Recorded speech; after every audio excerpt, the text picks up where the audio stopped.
Leveraging language. There has been no greater influence on the shaping of human systems and time experience than language. Every individual inhabits a unique place and space, seeing and interpreting the universe in ways that no other can. Language is the transference of thought, our ever-evolving attempt to share information with others in order to better align on understandings.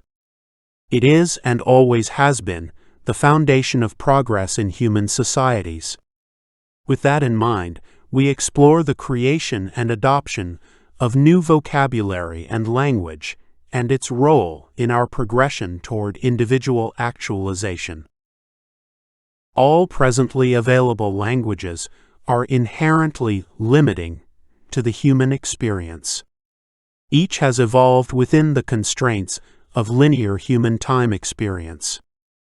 All are influenced by the specific circumstances, communities, and cultures. Language is an attempt to capture and convey our internal infinities through the limited word systems our biological mouths can produce, and is therefore inadequate for the task. The single truth and our time experience within the moment are most real in the absence of language. There may be a moment in the not-too-distant future where neural links will allow us to express ourselves without language, similar to the physic commune with expansive intelligence through high ritual. Until that day arrives, we must embrace the continuous perfecting of language in our journey towards self-actualization in the age of crisis. Proactively developing our language and communication requires us to understand that when we attempt to convey and contextualize the moment, we flatten it. I'm reminded of daily walks with my partner and our infant child. In our neighborhood, we often observed people walking their dogs. Consider the difference between the adult observations and those of the infant. My partner and I understand the dog to be a four-legged omnivorous mammal that barks, pants, licks, and may serve a variety of purposes. Great companions, empathetic observers who love deeply in their own ways. The infant observes something radically different. It is confronted by this multidimensional being of information expressing itself through light, sound, and motion. Then it happens, dog. That is a dog. Suddenly, this mysterious vibration of life and energy is transformed into a word. The label covers the animal, acting as an anchor for future recall and association. It is necessary for the progress of communication, but slightly sad in its robbing of the magic of the moment.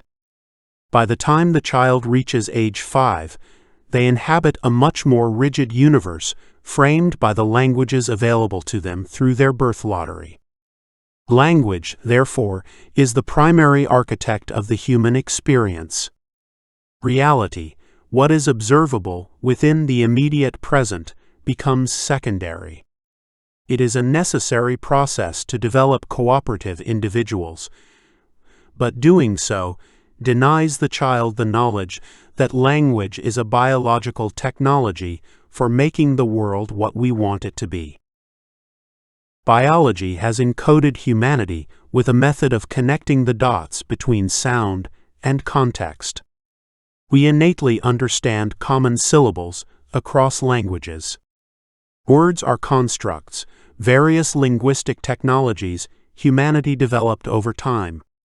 For the majority of the human time experience, language was cultural and place-based. Specific languages reinforce specific ways of interpreting the universe.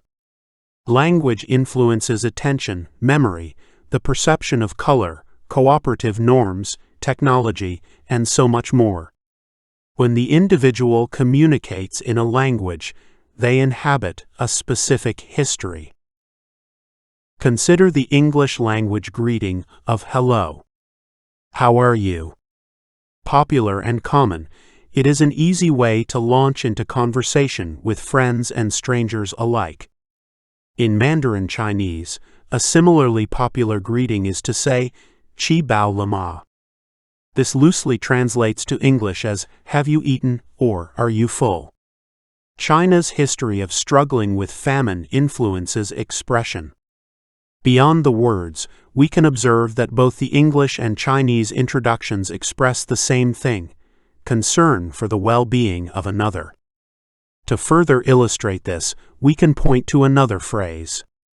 Imagine a friend tells you, "I've been hacked." Today, we all understand exactly what it means through the context of having our digital identity and assets compromised. Now imagine a friend sharing this news with you 400 years ago. It would raise serious concern about their health and well-being. Speaking a specific language doesn't limit an individual's capacity to understand the world, but it does filter our perception through specific frameworks of being.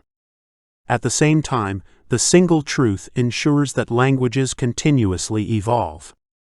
New words and phrases enter our awareness every year, many of which are spread quickly through memes.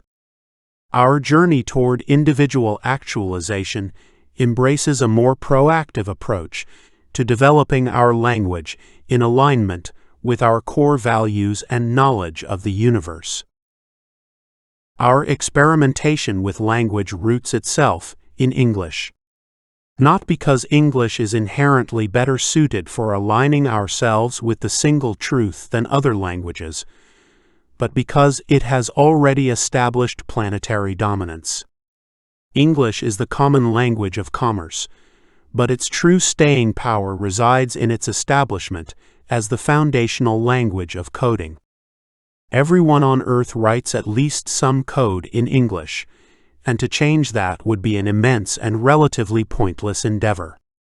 Whether the individual has a preference or not, our inheritance of the immediate present provides no ideal alternatives other than English as our common planetary language. We approach our exploration of how to best leverage language in our journey toward individual actualization from both the individual and collective perspectives. Consider how our imaginations create new information, the fabric of our universe.